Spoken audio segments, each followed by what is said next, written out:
Pendant la Renaissance, la peste, la lèpre et bien d'autres maladies font rage dans la ville de Piran. Vous êtes 4 habitants de celle-ci, et il semblerait que vous fassiez partie de ceux qui ne tombent pas subitement malades. Vous menez votre vie aussi bien que possible dans les conditions sanitaires critiques, où un couvre-feu est exigé et où une fosse a été mise en vigueur suite aux nombreux cas de décès causés par la maladie.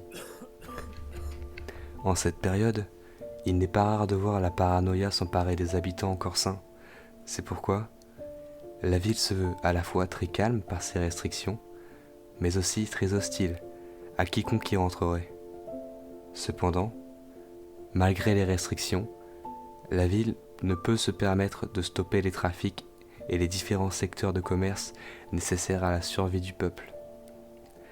C'est pour cette raison que la plupart des gens encore sains, dont vous faites partie, mènent une vie active, que ce soit de façon légale, avec un laissez-passer, ou non. La nuit tombée, comme tout à chacun, vous finissez inéluctablement dans les bras de Morphée.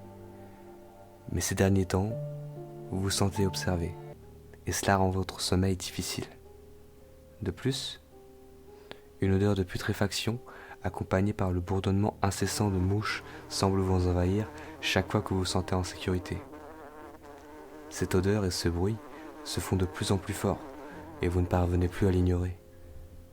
Chaque jour, ce phénomène s'amplifie, jusqu'à ce soir. Il est si fort que, pris de nausées et d'un mal-être, vous vous effondrez sur le sol, inconscient. Vous vous réveillez comateux, dans ce qui semble être un sous-sol miteux. Vous êtes tous les 4 attachés et bâillonnés, tandis que l'humidité ambiante vous pèse dans la pièce. La pièce est vide et vous ne pouvez pas bouger. Vous êtes impuissant. Des pas résonnent depuis l'autre côté du mur. Vos regards se figent face à la porte quand, tout à coup, un homme portant un masque de corneille vient vous chercher. Il ne retire que le bas de son masque, dévoilant sa bouche, quand vous apercevez quelque chose en sortir. Du miasme. Et celui-ci possède une consistance telle que vous le voyez se diriger vers vous, jusqu'à vous atteindre et vous perdez à nouveau connaissance.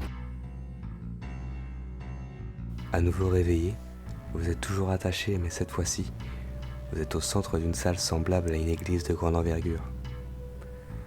Devant vous, plusieurs personnes portant un masque sans signe distinctif. Tout est calme quand tout à coup, l'homme au masque de peste commence à parler et on appelle au sacrifice en vous désignant du doigt. Très vite, les personnes devant vous font de même et commencent une sorte d'incantation. Le sol tremble et se met à s'ouvrir sous vos pieds. Du miasme en sort, et celui-ci semble être comme vivant. Il vous encercle et vous le sentez se répandre dans votre corps. Le miasme se saisit de votre vie, mais subitement, les vitraux de l'église se mettent à briller, de reflets dont la clarté vous fait fermer les yeux un instant.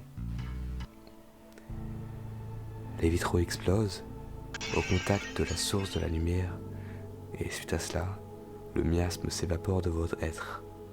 Vous émergez à nouveau. Là, derrière vous, se tient une silhouette ailée. Tout ce qui se trouve autour d'elle semble brûler d'un feu doré. Le miasme repart d'où il vient. Les adeptes et l'homme au masque de corbeau prennent la fuite. La silhouette se dirige sa main vers vous et vos liens semblent brûler sans que vous ne ressentiez la moindre chaleur en émaner. Une fois libérée, la lumière commence à s'affaiblir. Les ailes de celle-ci disparaissent et laissent apparaître non plus une silhouette dans la lumière, mais un homme. Il se présente sous le nom de Maraël et vous explique que votre présence ici n'est pas anodine. Vous 4 êtes potentiellement des êtres suffisamment abjects ou suffisamment bons pour que vos âmes soient d'une valeur suffisante afin de réanimer un des 4 chevaliers de l'Apocalypse. ici, pestilence. C'est pour cette raison qu'il vous a sauvé, et qu'il vous demande de l'aider à repousser la venue de l'Apocalypse. Afin de vous donner la force de combattre à ses côtés, Maraël révèle un pouvoir qui correspond à l'affinité de votre âme.